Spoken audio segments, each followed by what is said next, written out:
áfram höldum við með föstudagsþáttinn hér á N4 og nú ætlum við að forvitnast aðeins það sem að gerast á listasafninu hérna á Akureyri. Og þau eru komin til mín Míreia Samper og Hlynur Hallsson. Velkomin. Takk fyrir. Takk. Til hamingju með nýtt, ekki leikár en svona sýningarár. Já, nýtt safnár. Er það ekki, já? Jú, ég held það, já. Og til hamingju með sýninguna sem var að opna, Línur, þar sem þú ert sýningarstjóri.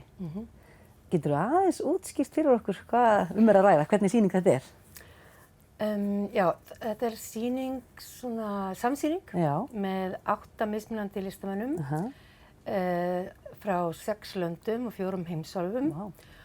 Og það töluvert breytt í sem sagt, því hvernig þau nálgast efnisviðin og myndlistina. Þannig að það er bæði innsetningar, verk sem eru unnin á staðnum, verk sem eru sendingar sérstaklega, málverk, skúlptúrar. Og hvernig fer svona ferli fram? Ert þú fenginn sem sýningarstjóri og hefur alveg frjálsar hendur með hvað þú vilt gera og hefur svo samband, hvernig lýstu þið aðeins fyrir okkur sem ekkert veitum, hvernig svona fer fram? Já. Eða þið saman kannski? Ég allavega fekk mjög frjálsar hendur, mikið frelsi og er mjög þakklát fyrir það. Og það er rosalega gott því að ég þekki listamennina sem ég er að bjóða. Ég er búin að vinna með þeim áður, bæði annars staðar í heiminum og á Íslandi og hef svona töluverða innsýn í það sem þau eru að gera. Og traust til þeirra líka. Og ég fann traustið tilbaka frá Hlyn og safninu. Og þá einhvern veginn verður svo gaman að vinna saman vegna þess að þá gerist the magic. Já. Og var það fljótt sem þú fannst út þetta konsept Línur eða? Já, kom eiginlega bara strax. Það var fyrst var það bara vinnutitill og svo bara voru allir svo sátti við það og við héldum okkur bara við það. Já, algjörlega. Það er líka svona margt sem að tengir saman, þú veist að maður reynir, þú veist, auðvitað eftir á að finna líka einhvern veginn, sko, en þú talaður auðvitað textanu þínum, sko, línur sem tengja lönd og tengir fólk og svo framvegis, en síðan eru auðvitað, sko, listamennirnir líka vinna alltaf með þetta, þannig að maður sér línur í mjög mörgum verkum, jáfnvel þó þau séu algjörlega ólík, hvort það séu skúlptúrar eða innsetningar eða málverk, þá koma línur mjög oft fyrir í þeim. Og kannski reynir maður stundum að útskýra þetta fyrir sér eftir á, eða reynir kannski að sjá línur þar sem að listamaðurinn kannski var ekkit endilega að hugsa línur, eða hvað? Algjörlega, það er nefnilega svo skemmtilegt. Maður er að reyna að kryfja. Já, og þegar áhorfendur koma með eitthvað, sko, sem að einmitt, þú hefur örugglega ekki pælt í og listamaðurinn ekki einu sinni, og það er það skemmtilega við að fara á listsýningar oft, að maður þarf ekki að vera búinn að lesa margar bækur á undan eða maður þarf ekki að skilja, maður þarf bara einhvern veginn bara að segja bara vá, bara opna og upplifa. Já, og maður finnur það mjög oft hjá krökkum að þau koma bara með einhverja allt aðrar hugmyndir um verkin og ég hef aldrei hitt listamenn sem að segja bara, já nei, ég var ekki að pæla í því, sem bara, þeir segja alltaf, bara já, æðislegt að þú skuli sjá það, ég var ekki að hugsa það, en frábært að þú uppgötur þetta. Af því að það er ekkert rétt og rangt í þessu. Nei, það er ekkert svoleiðis. Og hvenær koma svo listamennirnir hingað bara, jólin eða fyrir, eða hvernig virkar þetta svo? Nei, þau komu upp 20. janúar eitthvað svoleiðis. Allir þá með sínar hugmyndir alveg, jafnvel sem verkin tilbúin. Já, og við erum alltaf búin að vera að vinna, við erum reynda búin að vinna að þessari sýningu í næstu 3 ár. Já, ok. Og þannig að við erum búin að vera að kasta boltanum á milli okkar og svona, og við erum svona búin að vera að undirbúa fara réttan farveg og sé réttur balans í þessu öll saman. En það sem er náttúrulega svo frábært hér er að það er svo æðislegar gestavinnustofur sem eru í nýja safninu sem gerir kleift að taka á móti listamönnum þannig að það sé hægt að fullkomna sýninguna með því að vera í rýminu. Og gefa sér góðan tíma og þú veist, og þau nýttu þetta alveg ofsalega vel. Þau voru alveg bara frá morgni til kvölds að vinna og auðvitað frábært að bara búa í safninu enga langar leiðir, heldur bara, þú veist, það er bara smáspölur, 15 metrar úti. Þau voru alveg orðlaus, sko, bara, fáum við bara að búa hérna bara? Er gistingin svo bara hinum megin? Já, bara í sama húsi, en bara það er ekki innangengt, sko. Og þau voru alveg 7, gestavinnustofur eru eiginlega gerðar fyrir 6, en það var bara skellt upp dýnum og bara æðislegt að þau sætti sig við það.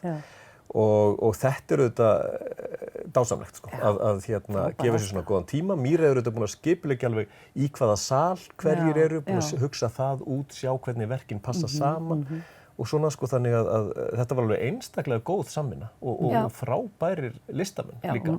Af því að listamenn eru auðvitað allavegana sko. Bara eins og við sjálf, bara fólkið sko. En maður heyrir bara rosa gott svona af þessu láti, vel af þessu láti og nú sýningin opin fram í maí eða hvað? Jú, fram í byrjun maí.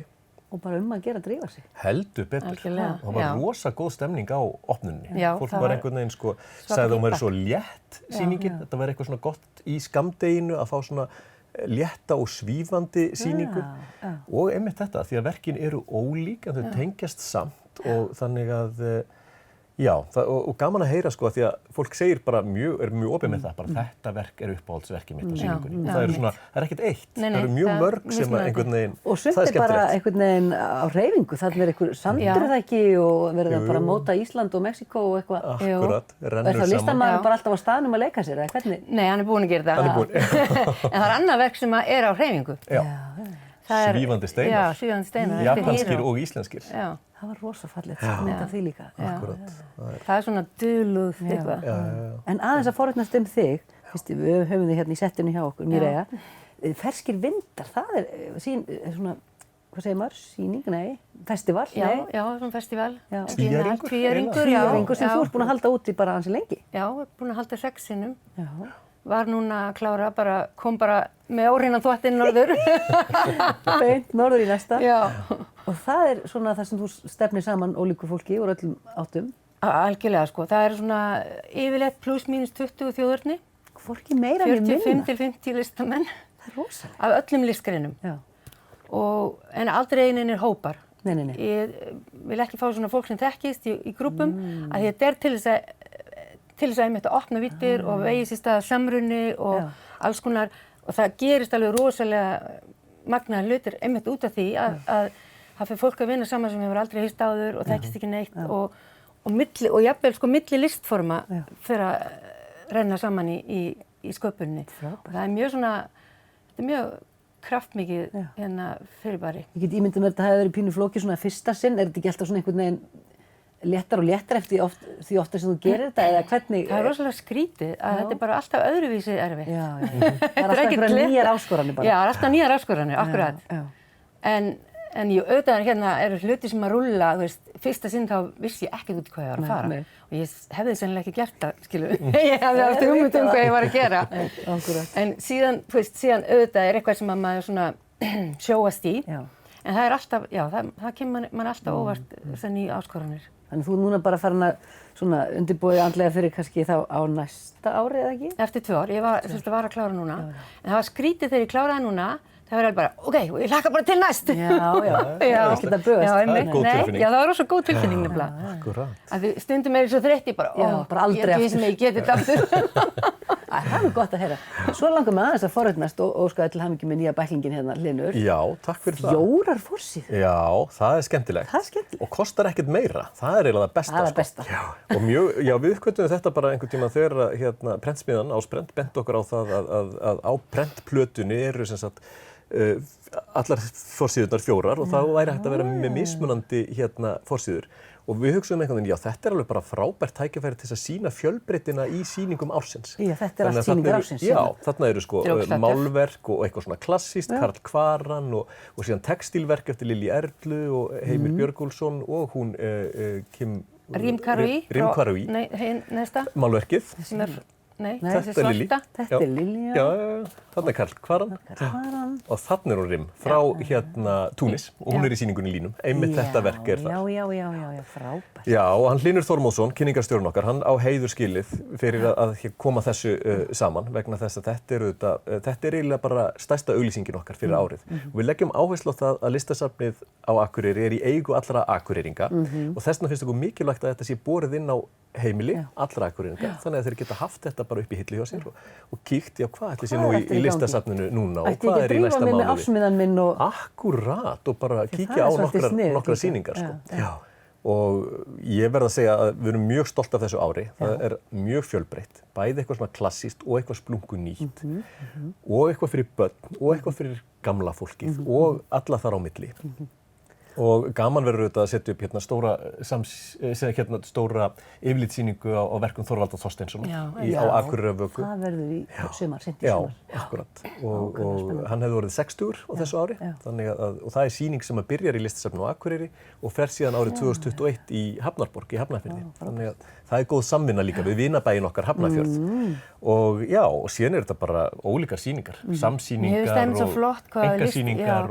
Listasafni hérna er svo rosalega breytt með svo mikla fjölbreytni, mér finnst það alveg rosalega smart hjá okkur. Já, og síðan þetta er ekki bara sýningar, heldur þetta þriðjudags fyrirlestrar, við erum með bíósýningar, leiðsagnir auðvitað í hverri viku, alltaf í hádeginu. Jú, einmitt, fjölskylduleiðsagnir sem eru ofsa vinsælar, þar sem að börn og fullorðnir koma saman og hún Heiða gengur þó sýningar og útskýrir verkin bæði fyrir fullorðnum og börnum og það er líka alltaf skemmtilegt. Og svo er eitthvað pönnukökur kannski að fara að birtast. Já, heldur betur. 1. mars opnar frábært kaffihús, kaffi og list á Listasafninu og við fögnum því auðvitað að vera komin með þá almennilegt kaffihús aftur. Ekki bara svona uppáhelling eins og við höfum bara verið að redda okkur með sem er auðvitað allt í lagi en það verður æðislegt að hún Auður Ólafsdóttir, hún ætlar að baka pönnukökur, bara rjómapönnukökur og upprúllaðar en síðan verður þarna líka rosa flottar tertur og allskyns kaffidrykkir. Það opnar 1. mars. 1. mars. Æðislegt. Takk kærlega fyrir að koma að segja okkur frá línum og Listasafninu og bara öllu saman og gangi ykkur svakalega vel. Takk fyrir að bjóða okkur.